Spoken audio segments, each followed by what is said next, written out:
کہ یہ ایک کہاوت کے طور پر کہا جاتا ہے, دکھاوے کے لیے کہا جاتا ہے. حقیقت میں اس مالدار کو بھی اس کا یقین ہے کہ آج میرے پاس پیسہ ہے تو سب کچھ ہے, میں جو چاہوں کر سکتا ہوں. سب چھوڑیے, جب کسی مالدار کی میت ہوتی ہے تو اس کی خبر پورے شہر میں جنگل کی آگ کی طرح پھیل جاتی ہے, اور اس کے آخری رسومات میں لوگوں کا ہجوم ہوتا ہے.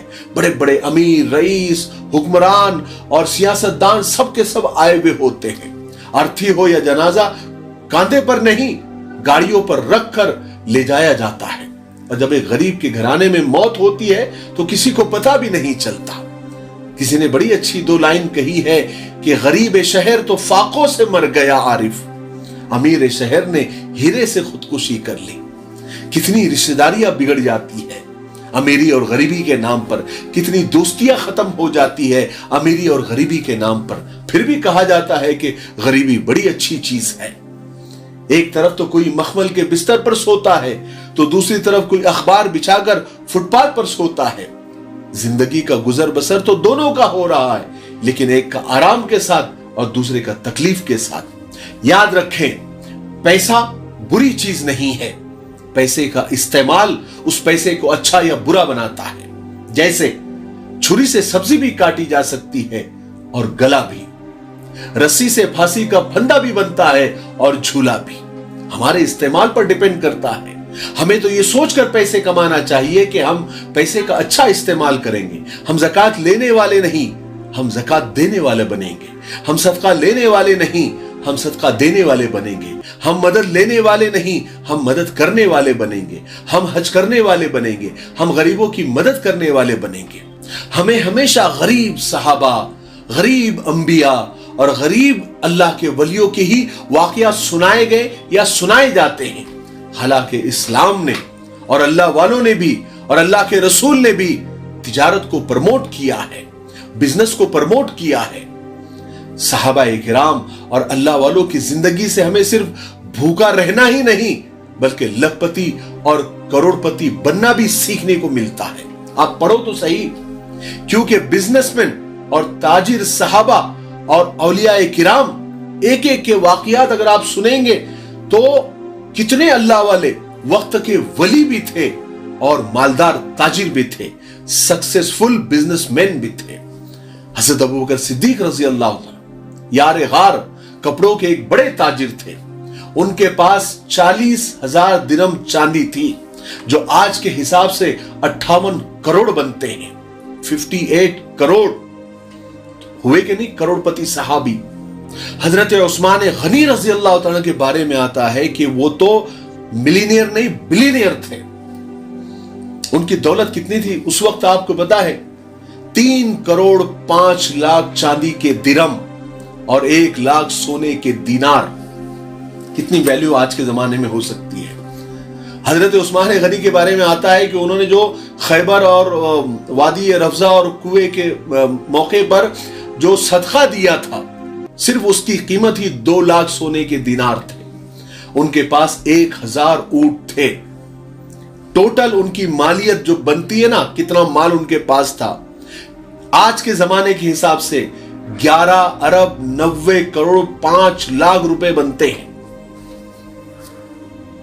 حضرت عبد الرحمن بن عوف رضی اللہ تعالی انہوں نے تو 2 کلو پنیر سے اپنی تجارت شروع کی تھی. انہوں نے صرف ایک جنگ کے موقع پر 40,000 درہم صرف چندہ دیا تھا. اس کے آج کے زمانے میں 58 کروڑ روپے بنتے ہیں. سوچئے جو چندہ 58 کروڑ دے سکتا ہے وہ خود کتنا مالدار ہوگا. تو کیا اللہ کے رسول صلی اللہ علیہ وسلم نے منع کیا تھا پیسے کمانے سے؟ بالکل بھی نہیں, کبھی بھی نہیں, ہرگز نہیں. تو میرے بھائیوں, آپ بھی پیسہ کماؤ, کسی کی باتوں میں مت آؤ. سب پیسہ کما رہے ہیں, آپ بھی کماؤ. چاہے مسجد کے ذمہ دار ہو, مدرسے کے ذمہ دار ہو, اسکولوں کے ذمہ دار ہو, کالج کے ذمہ دار ہو, درگاہوں کے ذمہ دار ہو, یا پھر قبرستان کے ذمہ دار ہو, چاہے سیاستدان ہو, چاہے نوکری والے ہو, چاہے بزنس مین ہو, سب پیسہ کما رہے ہیں. آپ بھی کماؤ. آپ کو کس نے روکا ہے؟ بس صرف اتنا خیال رکھنا ہے کہ حلال طریقے سے آپ کو کمانا ہے. کسی کا گلا دبا کر نہیں, کسی کا حق مار کے نہیں, جھوٹ اور سود نہ ہو, رشوت نہ ہو, کسی کو دھوکہ دے کر پیسے آپ نہ کمائیں.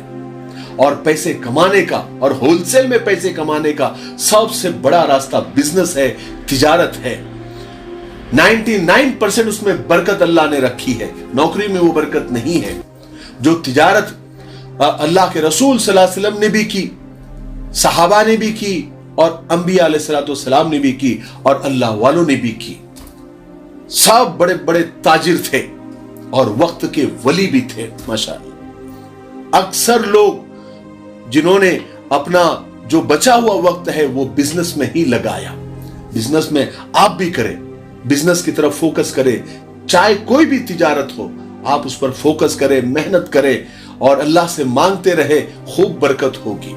اسلام نے کبھی بھی پیسے کمانے سے منع نہیں کیا ہے، کبھی بھی نہیں، ٹھیک ہے۔ ابھی رمضان آ رہے ہیں، بہت سارے لوگ آپ کو رمضان میں پیسے کمانے سے منع کریں گے، بولیں گے چھوڑ دو اور صرف اللہ کی عبادت کرو۔ وہ یہ سمجھتے ہیں کہ تجارت عبادت نہیں ہے۔ اگر تجارت کو صحیح طریقے سے کیا جائے، صدق نیت سے کیا جائے، سچ بول کر کیا جائے، تو آپ تجارت کو بھی عبادت بنا سکتے ہیں، اور بہت بڑی عبادت ہے۔ حضرت عمر رضی اللہ تعالیٰ کے بارے میں آتا ہے، وہ فرماتے تھے کہ اگر شہادت کے بعد اگر مجھے کوئی موت پیاری ہے تو وہ تجارت کرتے ہوئے میں مروں، میرا دل یہ چاہتا ہے شہادت کے بعد۔ سوچی تجارت کتنی بڑی عبادت ہے۔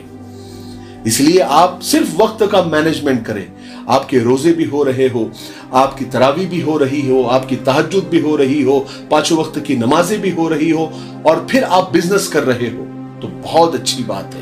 سب چھوڑ چھاڑ کے تو رمضان کے علاوہ بھی جائز نہیں ہے، تو رمضان میں بھی سیم ہے، ٹھیک ہے۔ تو رمضان پیسے کمانے کا بھی ذریعہ ہے اور عبادت کرنے کا بھی مہینہ ہے، ٹھیک ہے۔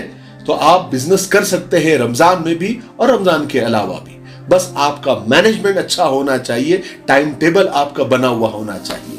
ہم دعا کرتے ہیں کہ اللہ تعالیٰ آپ کے بزنس میں خوب برکت عطا فرمائے۔ ویڈیو تھوڑا لمبا ہو گیا، لیکن کیا کریں، ٹاپک ایسا ہے کہ اس کو سمجھانا ضروری ہے۔ مجھے امید ہے کہ آج کی ویڈیو سے ہم کو بہت کچھ سیکھنے کو ملا ہوگا۔ تب تک میرے لیے، پوری امت کے لیے، پوری انسانیت، پوری مانوتا کے لیے، اور ہمارے پیارے ملک بھارت کے لیے، اور یہاں کی امن شانتی، ترقی، انتی کے لیے خوب دعائیں کرتے رہیں۔ السلام علیکم ورحمۃ اللہ وبرکاتہ۔ سنشائن ہربل مایوس شادی شدہ مردوں کے لیے جڑی بوٹیوں سے تیار کردہ اثردار دوا۔ اس کے علاوہ وزن بڑھانے اور موٹاپا کم کرنے کے لیے لاجواب دوائیں انڈیا میں کہیں بھی حاصل کرنے کے لیے ابھی کال کریں۔